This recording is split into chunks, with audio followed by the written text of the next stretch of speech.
Oke, assalamualaikum Pak Udin. Waalaikumsalam. Oke, terima kasih Pak Udin. Oke, hari ini kita sharing tentang pembelajarannya Pak Udin.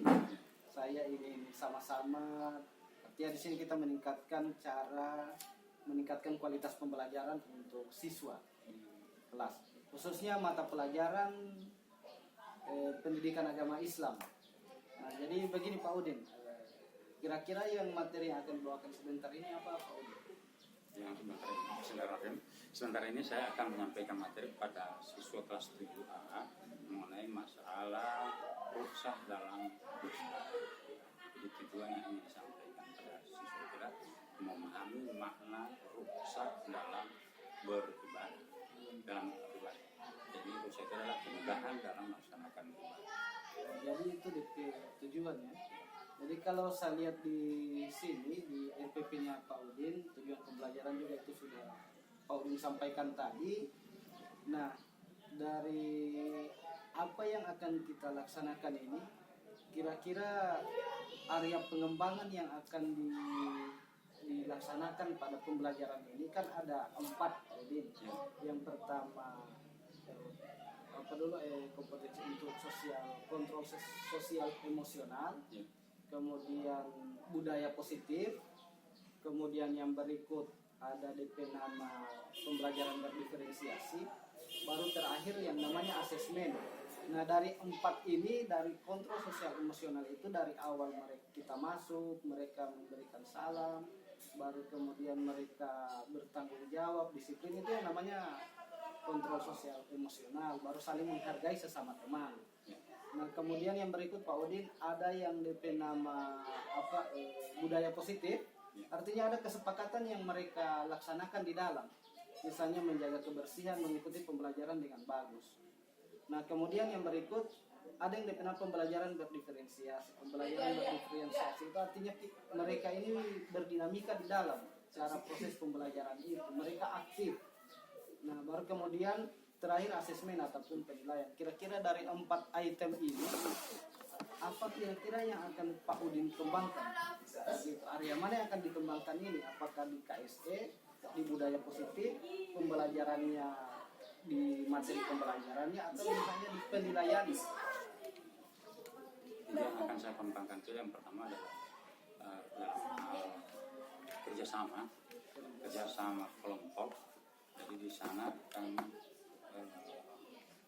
kita bimbing mereka agar supaya dalam pembelajaran itu bukan hanya mementingkan diri sendiri, tapi bagaimana bisa bekerja sama dalam arti bisa mengajak teman lebih aktif dalam belajar, sehingga nanti akan dibagi 4 kelompok dan mereka akan mengidentifikasi mana rusak penerapannya itu dalam ibadah. Jadi dari 4 KSE yang disampaikan oleh Pak Udin berarti sudah pada proses pembelajaran. Berarti kalau proses pembelajaran kita masuk di berdiferensiasi, cara memetakan, dan kemudian cara mereka menggali, mereka punya cara berpikir, cara pembelajaran seperti apa, itu namanya berdiferensiasi. Nah, berarti Pak Udin berarti lebih fokus pada prosesnya pembelajarannya. Oke, nah kemudian pada proses pembelajaran yang berdiferensiasi, area pengembangan yang akan Pak Udin laksanakan, strategi yang dipersiapkan Pak Udin itu kira-kira apa-apa? Itu yang saya ingin sama Pak Udin. Yang akan dipersiapkan mungkin RPP-nya, kemudian apa saja yang ada di dalam Pak Udin persiapkan, seperti apa yang sudah ada di dalam sini. RPP, kemudian buku pegangan siswa, terus mereka di samping setelah mereka dibentuk kelompok itu, mereka akan mencari langsung pada referensi, yaitu buku pegangan, dan juga pada pengalaman-pengalaman yang mereka telah alami sebelumnya. Oke, jadi juga termasuk ada beberapa strategi persiapan juga, ada LCD, ada laptopnya juga. Sementara ini cuma pakai papan tulis. Oh, papan tulis. Jadi kita langsung, artinya demonstrasinya langsung. Ada. Oke, jadi ada 4 bagian area pengembangan. Jadi ini akan mengikuti Pak Udin. Yang Pak Udin lebih fokuskan adalah pada prosesnya, pada berdiferensiasinya ini. Jadi saya lebih fokus pada berdiferensiasi atau pada proses pembelajaran. Itu yang saya pantau sama Pak Udin. Yang lain-lain itu akan mengikuti dari apa yang akan Pak Udin laksanakan di sana. Jadi ini yang perlu saya sampaikan sama Pak Udin, dan terima kasih Pak Udin. Kita akan sama-sama, mudah-mudahan pada saat pelaksanaan nanti saya dampingi Pak Udin. Tujuannya kita hanya satu, untuk saling berkomunikasi dan saling meningkatkan pembelajaran yang ada di sekolah. Oke Pak Udin, terima kasih Pak Udin.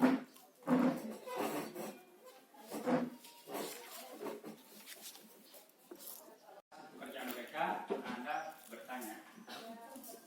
Oke, kembali.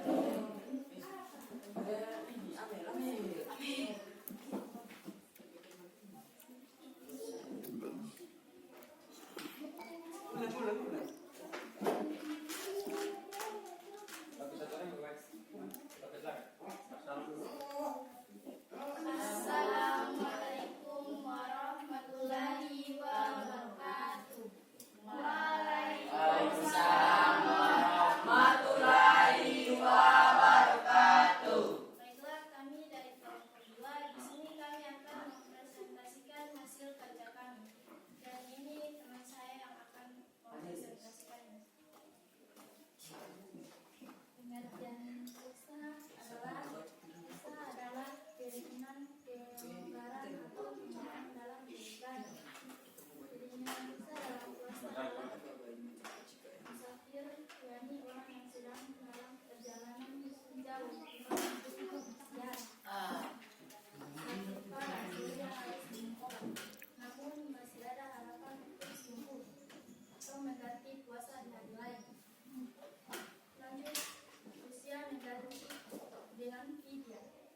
Ibu hamil menyusui yang khawatir terhadap kesehatan dirinya sendiri dan tetap berpuasa dan mengganti puasa di hari yang Masing kelompok untuk bertanya pada kelompok 2. Kelompok 1.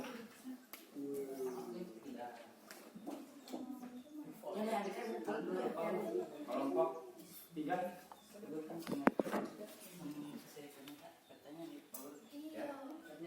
Bertanya tentang masalah yang berhubungan dengan puasa. sebutkan pengertian puasa.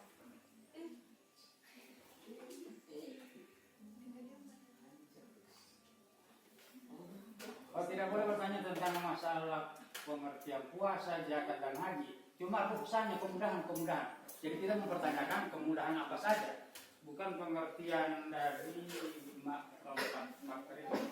Oke. Atau contohnya begini. Tadi dikatakan bahwa ibu hamil boleh tidak puasa. Bagaimana kalau ibu hamil di luar nikah? Contohnya. Oke, assalamualaikum Pak Udin. Waalaikumsalam warahmatullahi wabarakatuh. Ya, terima kasih Pak Udin. Kemarin kan Pak Udin sudah melakukan pembelajaran di kelas, dan materi kemarin kira-kira apa Pak Udin yang dilaksanakan? Rukhsah, pembelajaran tentang rukhsah dalam ibadah yang meliputi rukhsah itu adalah kemudahan dalam melaksanakan ibadah, yaitu sholat, puasa, zakat, dan ibadah haji. Dan ibadah haji.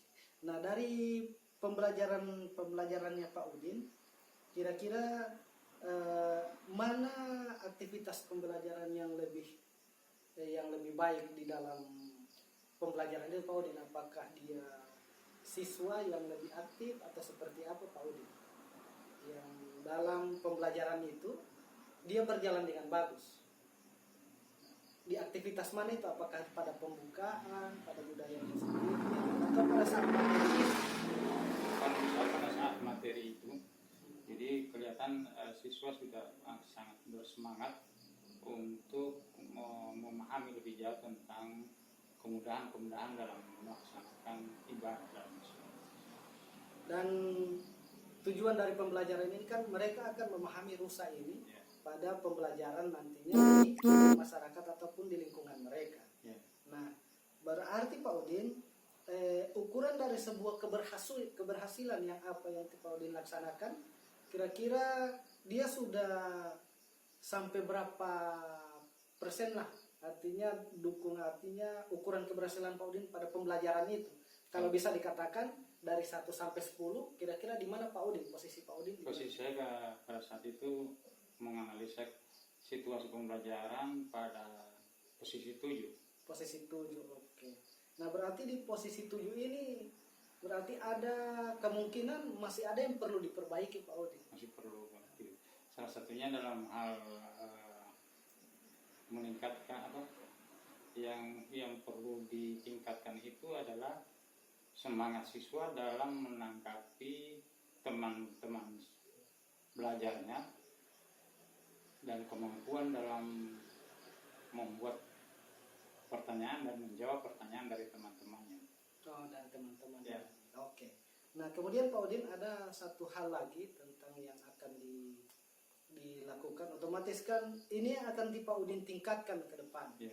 Untuk menggali potensi atau kemampuan anak dalam hal berdiskusi dengan teman-teman mereka, teman-teman siswa, dan kemudian meningkatkan pemahaman terhadap mereka. Nah kira-kira dalam hal seperti ini Pak Udin,